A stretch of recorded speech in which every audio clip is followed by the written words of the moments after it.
అటువంటి శంకరుడు శ్మశానంలో ఉండవలసిన అవసరం ఏమిటి అని అడిగింది పార్వతీదేవి. అడిగితే ఆయన ఒక మాట చెప్పాడు.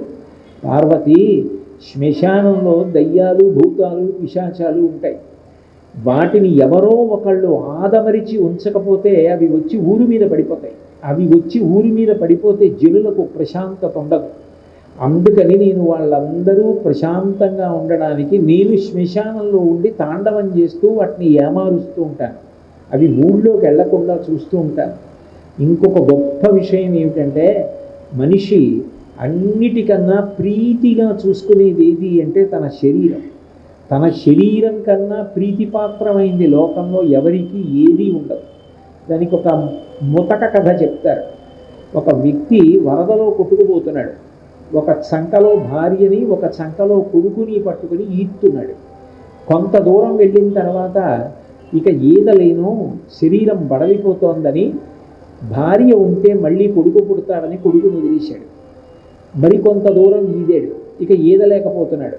అసలు నేనంటూ బ్రతికుంటే దేశే దేశే కలత్రాణి దేశే దేశే చ బాంధవాహ, మళ్ళీ భార్య ఎక్కడో దొరుకుతుందని భార్యను వదిలేశాడు. తన శరీరాన్ని నిలబెట్టుకోవడానికి మాత్రం ఆఖరి నిమిషం వరకు కొట్టుమిట్టాడుతాడు. తనకన్నా ప్రీతిపాత్రమైంది తనకి లోకంలో ఏదీ ఉండదు. తను ఇంతకాలం నేను నేను అని చూసుకున్న శరీరం ఇంత కష్టపడి దీనికి ఇన్ని అంగరాగాలు రాసి ఇంత మంచి అన్నం పెట్టి దీన్ని ఇంత గొప్పగా చూసుకుని పరుపుల మీద పడుకోబెట్టి ఇంత అల్లారముద్దుగా చూసుకుని ఇంత దెబ్బ తగిలితే విలవిల్లాడిపోయి ఇంత కష్టపడి చూసుకున్న శరీరంలోంచి జీవుడు ఉత్క్రమణమైపోయి ఆ జీవుడు చెట్టు మీద కూర్చుని చూస్తూ ఉంటే ఆ శరీరం కట్టెల మధ్యలో కాలిపోతుంటే కపాలం పగిలిపోగానే కొడుకు కూడా నూతి దగ్గర స్నానం చేసి వెళ్ళిపోతాడు. చీకటి పడుతుంది. తను ఇంత అపురూపంగా చూసుకున్న తన శరీరం కూడా కాలి బూది కుప్పై పడిపోయింది. ఎముకలు నేల మీద పడిపోయాయి. వెంట్రుకలు అగ్నిహోత్రానికి ఊడిపోయి ఎగిరిపోతే ఏ చెట్లనో పట్టుకున్నాయి. నెత్తురంతా భూమిలో ఇంకిపోయింది. జీవుడు మాత్రం అలా చెట్టు పట్టుకుని ఉంటాడు. చీకటి పడుతుంది. నాన్న వారెవ్వరు ఉండరు. అప్పుడు భయపడతాడు.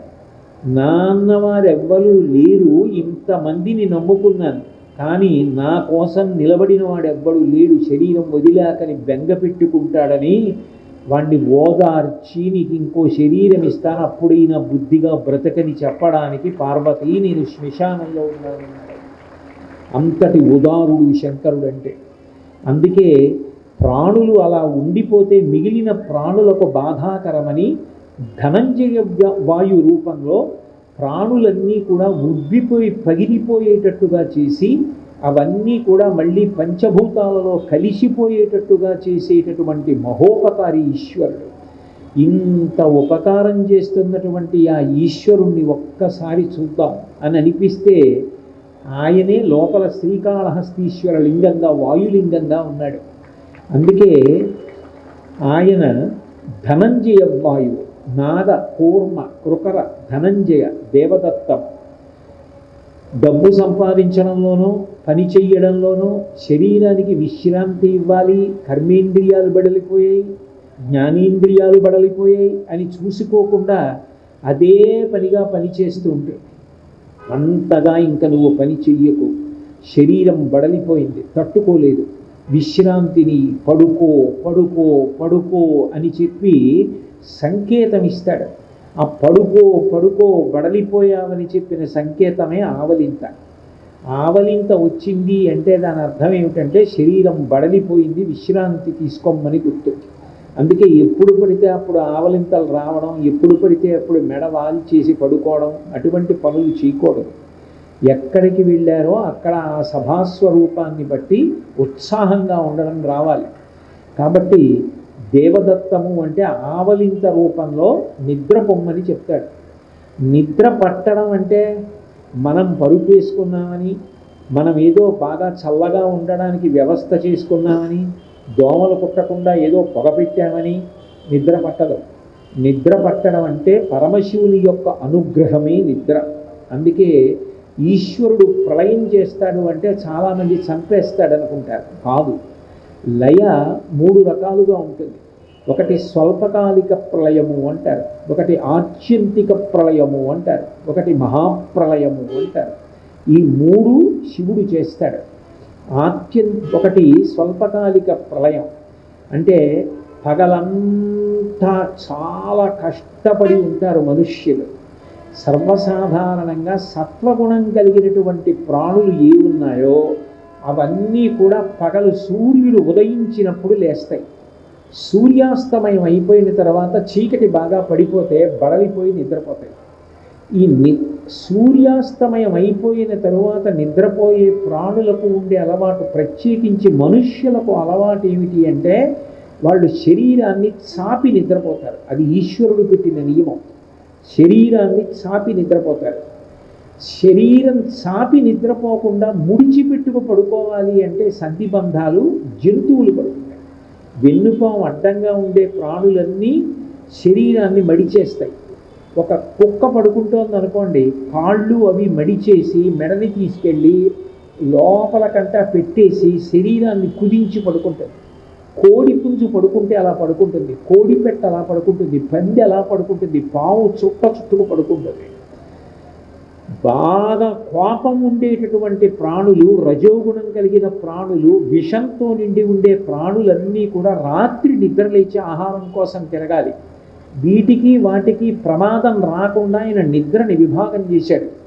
అందుకే చీకటి పడిపోయిందిరా అటువైపుకి వెళ్ళకంటారు.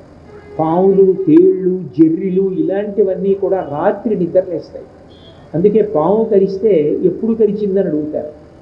అది చీకటి పడగానే కరిచిందనుకోండి చాలా ప్రమాదం. ఎందుకంటే దాని తిత్తుల నిండా విషం నిండి ఉంటుంది. అప్పుడు పగటిపూట పడుకుని రాత్రి లేస్తుంది, ఆకలితో వస్తుంది బయటికి. అప్పుడు దానికి చాలా కోపంగా ఉంటుంది. పావులకు ఆకలి ఎక్కువ, గంధర్వులకు కామం ఎక్కువ, పక్షులకు ఆకలి ఎక్కువ. ఒక్కొక్క ప్రాణికి సృష్టిలో ఒక్కొక్క రకమైన లక్షణం ఉంటుంది. ఆ కోపంలో కరిచిందనుకోండి విషపు తిత్తులలో ఉన్న విషమంతా ఎక్కుతుంది. అది ఏ తెల్లవారుజామునో కరిచిందనుకోండి రాత్రి ప్రాణిని పట్టుకుని మింగుతుంది. కాబట్టి దాన్ని చంపి జీర్ణం చేయడంలో విషపు తిత్తులు ఖాళీ అవుతాయి. అందుకని అంత పెద్ద ప్రమాదం ఏర్పడదు. అంటే రాత్రి వేళ ఈ విష సంబంధమైనవన్నీ బయట తిరగాలి. సాత్విక ప్రాణులందరూ పడుకోవాలి. ఇవన్నీ ఈశ్వరుడు నిద్రకి పెట్టినటువంటి నియమాలు. ఆ నిద్ర పట్టింది అంటే మనం పరుపు మీద పడుకున్నామని పట్టదు. ఈశ్వర కృప కలిగిందనుకోండి స్వల్పకాలిక ప్రళయం. అందుకే నిద్ర సుఖం. ఆయన ఇంత బడలిపోయిన శరీరం యొక్క బడలిక తీర్చడం కోసం ఆయన ఏమీ కష్టపెట్టడు. నిద్రలో మంచి సుఖాన్ని ఇచ్చి శరీరం పొందిన బడలికనంతటినీ కూడా తీర్చేస్తాడు. అందుకే రాత్రంతా నిద్రపట్టి తెల్లవారకట్ట లేచాడు అనుకోండి, ఏమండి ఎలా ఉందంటే అబ్బా హాయిగా ఉందండి, భలే నిద్ర పట్టిందంటాడు. నిద్రాకాలిక సుఖం అంటాడు. అటువంటి నిద్ర పట్టించి ఇంద్రియములకు మళ్ళీ శక్తినిస్తాడు. అట్లాగే జ్ఞానమిచ్చి మోక్షమిస్తాడు. ఆ జ్ఞానమిచ్చి మోక్షమిచ్చేవాడెవరో, తనలో కలుపుకునేవాడెవరో ఆయన ఆత్యంతిక ప్రళయం చేశాడంటారు. మూడవది మహాప్రళయం. ఎన్ని కోట్ల జన్మలెత్తినా తాని పొందలేకపోతున్న వాణ్ణి ఇక తానే పొందేస్తాడు యుగాంతమునందు. అంటే నల్లపూసలు ఎగిరి మైనపు ముద్దని పట్టుకోలేకపోతే మైనపు ముద్దే వచ్చి నల్లపూసల మధ్యలో పడిందనుకోండి, నల్లపూసల్ని మైనపు ముద్ద తానే అంటించేసుకుంది. అలాగే యుగాంతమునందు అన్ని ప్రాణులను తానే పొందేస్తాడు. పొంది అన్నిటికీ దీర్ఘకాలిక విశ్రాంతినిచ్చి మళ్ళీ కొత్త యుగంలో అవి ధర్మం చేసి తరించడానికి వీలుగా వాటిని మళ్ళీ సృష్టిస్తాడు. ఇవన్నీ ఉపకారములు చేసేవాడెవరో ఆయనే శివుడు. అటువంటి శివుణ్ణి ఒక రూపంతో చూడాలి అని మీరు అనుకున్నారనుకోండి, మహాప్రళయంలో ఇన్ని భూతములను తనలోకి తీసేసుకునేటటువంటి ఆ రూపాన్ని చూడడం సాధ్యం కాదు.